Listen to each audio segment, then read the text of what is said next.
Right, absolutely right ma'am. Now अब कुछ students भी कभी कभी पूछते हैं, मैम कुछ ऐसा फूड बताइए कि जो मैं याद करूं वो कभी ना भूलूं। है ना, कि मेमोरी बिल्डिंग कोई फूड है कि हाँ मैं ये कंटिन्यू करूं अपने डाइट में और ग्रेजुअली ओवर टाइम हमारा मेमोरी इम्प्रूव हो सके, तो ऐसा कोई फूड है तो बताइए ना मैम। जस्ट डेफिनेटली मैं बताना चाहूंगी, इसमें हम तीन चीजों को अगर कंसिडर करके चले, और स्पेसिफिक फूड भी मैं डेफिनेटली बताऊंगी, और वो फूड याद रखने का तरीका भी बहुत अमेजिंग तरीके से हम आज बच्चों को बताएंगे। ग्रेट। सबसे पहले बैलेंस मील, मील को बैलेंस करना आना चाहिए। अगर मील के अंदर सही कार्ब्स, प्रोटीन, फैट है तो डेफिनेटली वो हेल्प करेगा एक कंसंट्रेशन बनाने में भी और मेमोरी को बूस्ट करने में भी। सेकंड, जैसा मैंने बताया, nuts and seeds play very important role, क्योंकि उसके अंदर जो ओमेगा 3 फैटी एसिड होते हैं ना, वो हमारी ब्रेन के लिए बहुत सपोर्टिव होते हैं। अब नट्स में भी एक पर्टिकुलर नट्स है, जैसे कि वॉलनट। ओके। वॉलनट की शेप क्यों बनी है?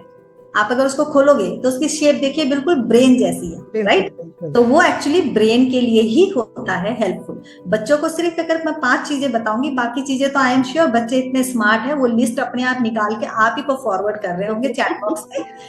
अगर जैसे किडनी बीन, और इनफैक्ट मैं पेरेंट्स को भी बताना चाहूंगी, बेसिकली हम गलती क्या करते हैं, बच्चे हैबिट क्यों नहीं बनाते हैं, क्योंकि उन्हें पता ही नहीं होता कि ये क्यों।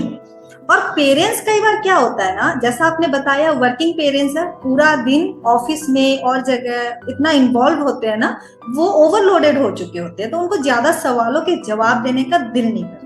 बट मैं रिक्वेस्ट करूंगी पेरेंट्स से कि अगर बच्चों को कन्वर्सेशन में ओपन रखेंगे ना, तो आपको हैबिट बिल्ड कराना आसान हो जाएगा। बिकॉज आज अगर मुझे ये पता रहेगा कि मैं ये चीज खानी है, मुझे क्यों खानी है, तो मैं उस पर फोकस मेरा अपने आप बन जाएगा, क्योंकि वो मेरी जरूरत है, पेरेंट्स की नहीं, राइट?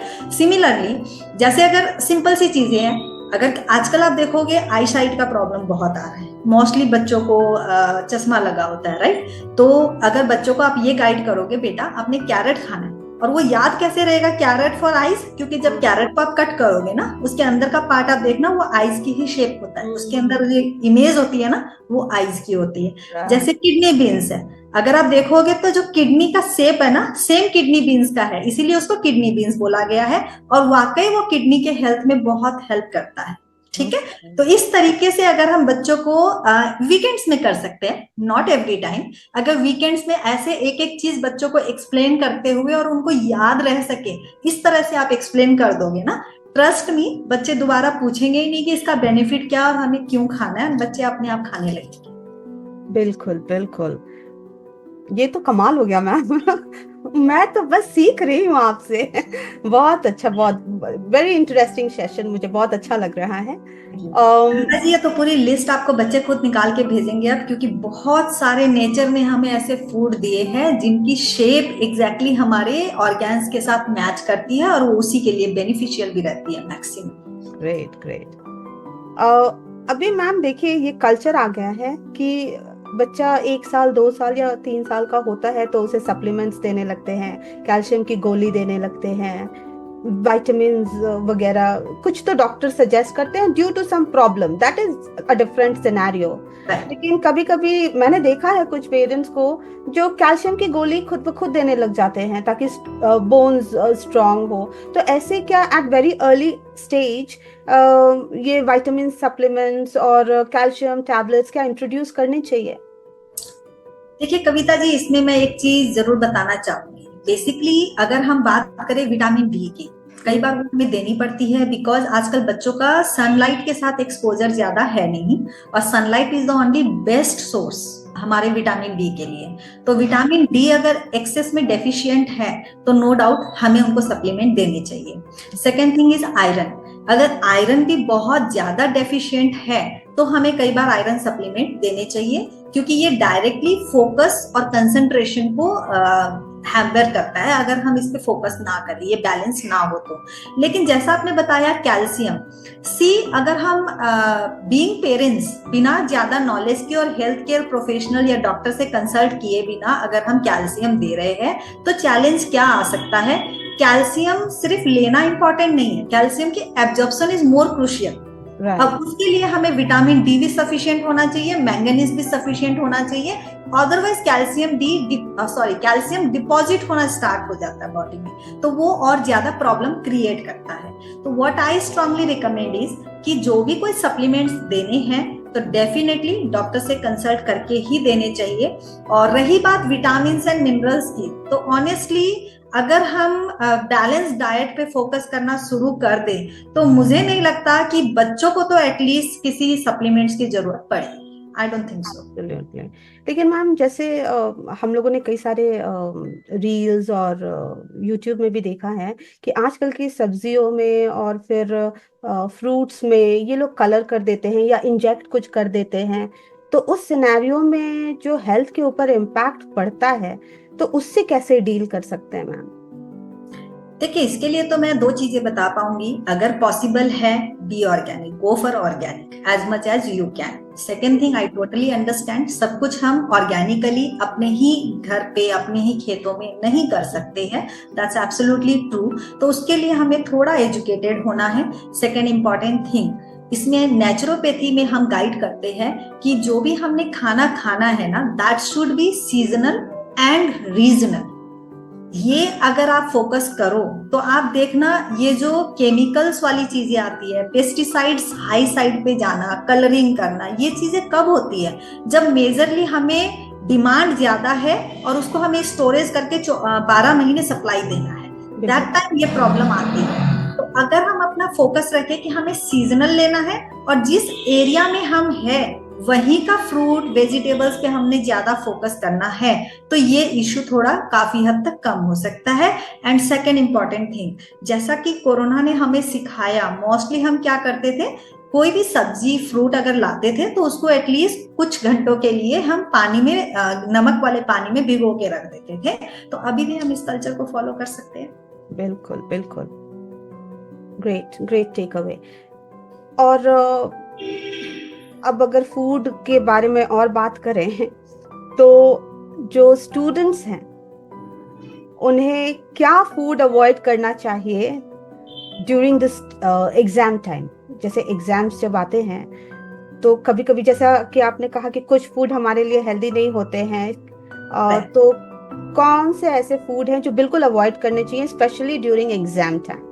यस, डेफिनेटली मैं बताना चाहूंगी। इसके अंदर आते हैं, सबसे पहले हम क्या करते हैं, cold drinks, aerated drinks, sodas, है ना, एनर्जी के लिए। मेरे को बड़ी सुस्ती आ रही है तो कैफिनेटेड ड्रिंक, ठीक है, इन चीजों को सबसे पहले अवॉइड करना चाहिए, क्योंकि वो आपको 5, 10, 15 मिनट्स के लिए एनर्जी देंगे, आपको बहुत अच्छा लगेगा, आप अलर्ट हो जाओगे, बट उसके बाद आपकी बॉडी स्लगिश होती जाएगी, ठीक है। सेकेंड, फ्राइड फूड बिल्कुल नहीं खाना चाहिए, स्पेशली ड्यूरिंग द एग्जाम्स, क्योंकि फ्राइड फूड भी ऐसा ही करते हैं, एक बार आपको एनर्जेटिक बनाएंगे बट फिर से बॉडी को बिल्कुल स्लगिश कर देगा और आपको ड्राउजीनेस होने लगता है, फिर आपका पढ़ने का दिल ही नहीं करता है।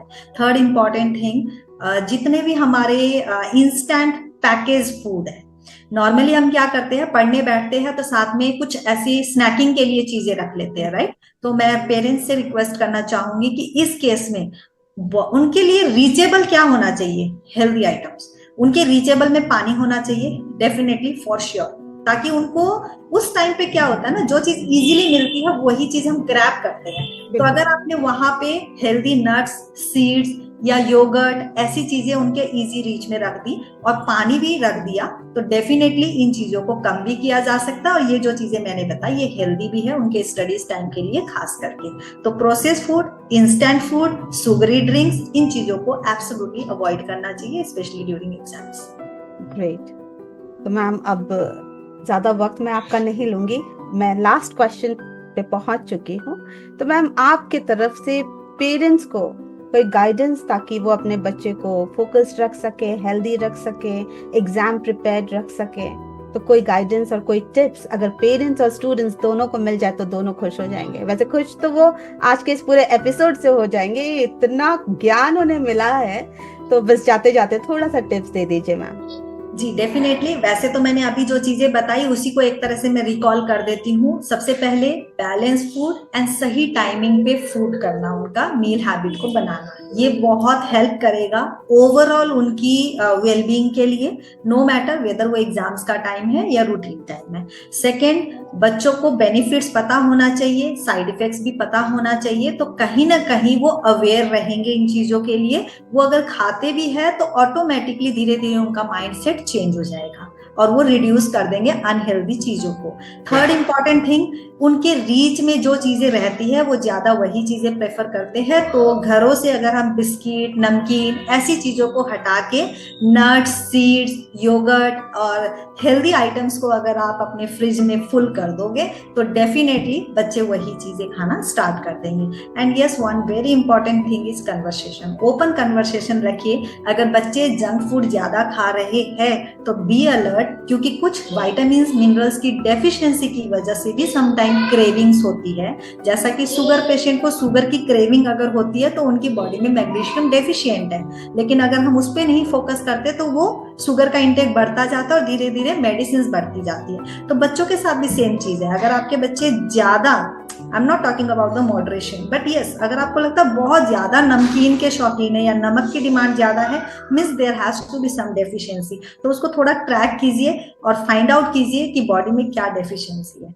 तो ये आपका सॉर्ट आउट हो सकता है अगर हम थोड़ा बैलेंस मील। सेकेंड सबसे इंपॉर्टेंट चीज, स्लीप साइकिल उनका बनाइए। अगर बच्चे टाइम पे सो रहे हैं, टाइम पे उठ रहे हैं, तो उससे उनका हार्मोन्स बैलेंस रहता है, तो भी ये प्रॉपर आपका हेल्प करेगा। Third thing, rest. बच्चों के ऊपर आज की डेट में स्टडीज वगैरह का इतना ज्यादा प्रेशर आ चुका है कि उनके पास सही टाइम ही नहीं है रेस्ट करने का।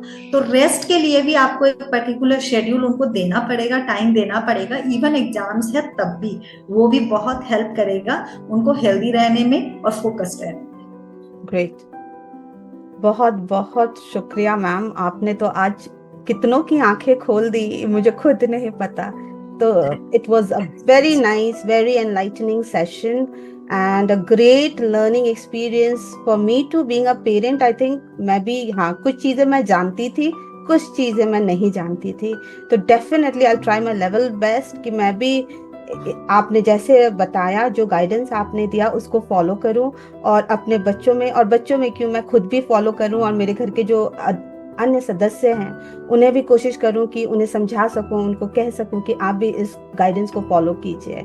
तो बहुत बहुत शुक्रिया मैम, आपने अपना कीमती वक्त यहाँ हमारे पॉडकास्ट पेरेंटिंग मीट सिंपल में दिया। Thank you so much ma'am. Thank you so much Kavita ji, thanks a lot. Thank you.